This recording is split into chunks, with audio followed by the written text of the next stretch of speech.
एक व्यक्ति जिसने इस समाज के खातिर अपने आप को मशीन में तब्दील कर दिया, एक व्यक्ति जिसने समाज के बच्चों के खातिर अपने बच्चों की कुर्बानी दे दी, एक व्यक्ति जिसने समाज के उत्थान के लिए न दिन देखा न रात देखा, एक व्यक्ति जिसने इस समाज के लिए अपना सब कुछ न्यौछावर कर दिया, एक व्यक्ति जिसने मुझे, जिसने आपको, जिसने आपकी बहन को, जिसने आपकी बेटी को, जिसने आपकी माँ को, जिसने आपके पिता को, हम सब लोगों को कपड़े पहनने का अधिकार दिला दिया, हमें पानी पीने का अधिकार दिला दिया, हमें स्वाभिमान से जीने का अधिकार दिला दिया, पढ़ने का अधिकार दिला दिया, सब कुछ किया।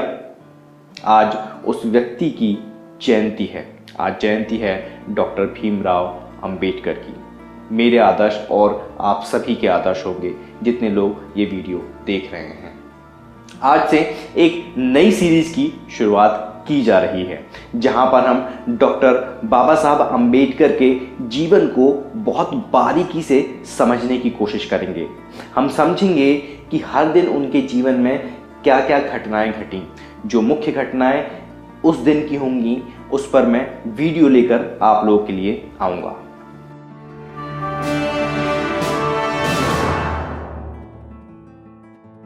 वीडियो पसंद ना आने का तो कोई सवाल ही नहीं उठता, क्योंकि यहां मैं अपने व्यक्तिगत जीवन के बारे में बात नहीं कर रहा हूं, मैं बात कर रहा हूं आपके मुक्तिदाता के जीवन के बारे में, उनके संघर्षों के बारे में। तो वीडियो को लाइक कीजिएगा और शेयर कीजिएगा। 14 अप्रैल 1891 आज के दिन सिर्फ बाबा साहब का जन्म नहीं हुआ था, बल्कि भारत के इतिहास में एक नया अध्याय जुड़ गया था। भारत में एक नया युग शुरू हुआ था जिसे हम अंबेडकर युग भी कह सकते हैं। 14 अप्रैल 1929, 14 अप्रैल 1929, इस दिन रत्नागिरी में डॉक्टर बाबा साहब अंबेडकर एक किसान सम्मेलन की अध्यक्षता करते हैं और वहां पर वो इस बात को दोहराते हैं कि उनके ऊपर जिम्मेदारी है इस समाज के लिए काम करने की, और साथ ही में एक खोट प्रथा को खत्म करने के लिए विधेयक लाने की भी वो बात करते हैं। खोट प्रथा क्या है, इसके लिए अगर जानना चाहते हैं तो नीचे कमेंट बॉक्स में कमेंट करके बताइएगा मुझे, तो मैं अलग से एक वीडियो बना दूंगा। 14 अप्रैल 1932, 14 अप्रैल 1932, नासिक कालाराम मंदिर सत्याग्रह अपने तीसरे चरण में प्रवेश करता है। श्री भाऊराव गायकवाड़ को और अमृतराव रणखंबले को गिरफ्तार कर लिया जाता है। वे राजनीतिक अधिकारों के संघर्ष को मंदिर में प्रवेश करने की समस्या से कई ज्यादा महत्वपूर्ण मानते थे।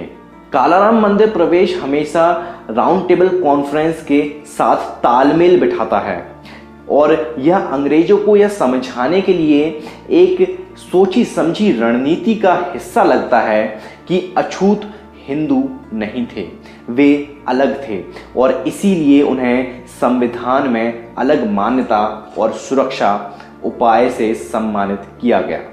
14 अप्रैल 1936, 14 अप्रैल 1936 को जात पात तोड़क मंडल लाहौर में दिए जाने वाले जातिगत भाषण को कंप्लीट कर लिया था बाबा साहब ने, और श्रीमान हर भगवान जो कि जात पात तोड़क मंडल के एक कार्यकर्ता थे, डॉक्टर बाबा साहब अंबेडकर से मिलने के लिए आते हैं और तब वो उन्हें अपना वो बहुत मशहूर भाषण जाति का विनाश की एक प्रति देते हैं।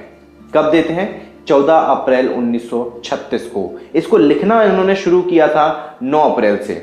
9 अप्रैल 1936 से 14 अप्रैल 1936 तक इस भाषण को बाबा साहब ने लिखा था। 14 अप्रैल 1942, 14 अप्रैल 1942, इस दिन राज्य के एक सचिव अमेरी के साथ पत्राचार करते हुए जी लिनलिथ को अपनी कार्यकारी जो परिषद थी उसका विस्तार करने के लिए और जो डिप्रेस क्लास के जो लोग थे उनकी जो रिक्त जो पद थे उनको भरने के लिए उस पत्र में बाबा साहब का नाम का जिक्र करते हैं। मतलब कि वो बाबा साहब को अपनी कार्यकारी परिषद में लाना चाहते थे, इस बारे में वो विचार कर रहे थे। ये पत्र कब लिखा गया था? 14 अप्रैल 1942 को। किन लोगों के बीच में लिखा गया था? ये था राज्य के सचिव अमेरी और जी लिलित को। 14 अप्रैल 1947 14 अप्रैल 1947 को बाबा साहब एक ज्ञापन देते हैं। राज्यों और अल्पसंख्यकों के जो प्रश्न पेज नंबर 11 है, खंड नंबर 8, उसमें जो उल्लेख है उससे वह सहमत होते हुए जो विचाराधीन खंड 4 है उसको छोड़ने का निर्णय लेते हैं। अब ये पूरा है क्या? अगर आप लोगों ने नहीं पढ़ा है स्टेट एंड माइनॉरिटीज तो मुझे बताइएगा, मैं आप लोगों के लिए एक अलग से वीडियो उस पर बना दूंगा। नीचे कमेंट बॉक्स में कमेंट करके जरूर बताइएगा। लेकिन ये पूरा निर्णय कब लिया जा रहा है? 14 अप्रैल 1947 को, जो कि एक ज्ञापन है, उसमें इस बात का जिक्र मिलता है। 14 अप्रैल 1947 14 अप्रैल 1947 दिल्ली अनुसूचित जाति कल्याण संघ ने बाबा साहब को 1001 रुपए का एक पर्स दिया, एक थैला दिया। डॉक्टर बाबा साहब कहते हैं, मुझे इस देश में रहने वाले अपने लोगों के प्रति वफादारी है और मैं दृढ़ संकल्पित हूं कि अब तक आपने जितनी कठिनाइयों का सामना किया है उन सभी कठिनाइयों का निवारण राजनीतिक शक्ति द्वारा किया जाएगा और आपको सुरक्षा दी जाएगी। वे आगे कहते हैं कि मेरी भी इस देश के प्रति निष्ठा है, इसमें कोई संदेह नहीं है कि आपके पास भी यही है, मतलब निष्ठा है। हम सभी चाहते हैं कि यह देश स्वतंत्र हो, आजाद हो। उन्होंने घोषणा की कि उन्हें दी गई राशि का उपयोग दिल्ली में क्लब के निर्माण के लिए किया जाएगा। 14 अप्रैल 1929 14 अप्रैल 1929 चिपलुन के रत्नागिरी जिले में एक कृषि सम्मेलन के अध्यक्षीय भाषण में डॉक्टर अंबेडकर ने कहा, उन्हें अब विश्वास हो गया है कि उनके जीवन का उद्देश्य दलितों के कल्याण के लिए संघर्ष करना था। वह किसानों को सलाह देते हैं कि वे खोटी भूमि व्यवस्था के खिलाफ अपना आंदोलन जारी रखें और उपयुक्त व्यक्तियों को अपने प्रतिनिधियों के रूप में विधायिकाओं में भेजें जो इस प्रणाली के उन्मूलन के लिए निष्ठापूर्वक संघर्ष करेंगे। 13 और 14 अप्रैल 1936 13 एंड 14 अप्रैल 1936 इस दिन डॉक्टर अंबेडकर ने अमृतसर पंजाब में एक सिख सम्मेलन को संबोधित किया, जिसकी अध्यक्षता एक सेवानिवृत्त जिला न्यायाधीश सरदार बहादुर हुकुम सिंह ने की थी। उस सभा में बाबा साहब सिखों के बीच में जो समानता का भाव है इस सिद्धांत के प्रति अपनी स्वीकृति को व्यक्त करते हैं और बताते हैं कि उन्होंने अभी तक अपना मन नहीं बनाया है। हालांकि उन्होंने हिंदू धर्म को त्यागने का फैसला ले लिया है।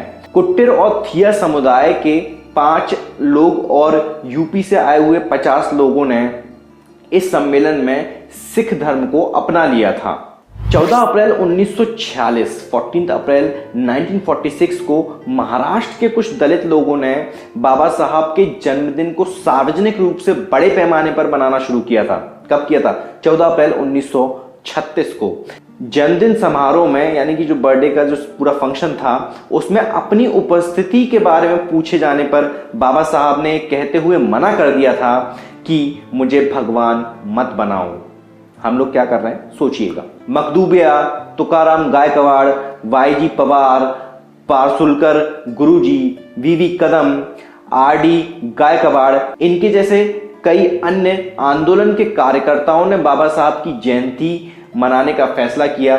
हालांकि बाबा साहब इस पर नाराज तो हो ही रहे थे, लेकिन फिर भी उन्होंने ये फैसला लिया। जयंती मुंबई में मनाई गई, दिए जलाए गए और जागरूकता कार्यक्रम आयोजित किया गया। 14 अप्रैल 1951 14 अप्रैल 1951 बंबई के नेताओं ने और आंदोलन के जो कार्यकर्ता थे उन्होंने बाबा साहब की 60वीं जयंती मनाई और उनके साथ फोटो खिंचवाया।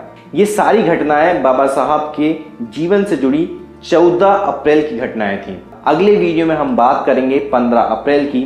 तब तक आप लोग बने रहिए बहुजन साहित्य के साथ। ये वीडियो आप लोगों को कैसा लगा नीचे कमेंट बॉक्स में कमेंट करके जरूर बताइएगा। अगर आप लोगों को बहुजन साहित्य का काम पसंद आता है, अगर आप लोग चाहते हैं कि बहुजन साहित्य लगातार इसी तरीके से अपना काम करता रहे, तो आप सभी से एक रिक्वेस्ट है कि बहुजन साहित्य की आर्थिक मदद करें, फाइनेंशियल हेल्प करें। उसके लिए लिंक आपको नीचे डिस्क्रिप्शन बॉक्स में मिल जाएगा। उसके माध्यम से आप बहुजन साहित्य के सदस्य बन सकते हैं या फिर एक बार भी भुगतान कर सकते हैं। मैं रजत मौर्य मिलता हूं आपसे अगली वीडियो में, फिर किसी किताब के साथ, फिर किसी ऑथर के साथ, फिर किसी किताब पर चर्चा के साथ, फिर किसी बुक रिव्यू के साथ।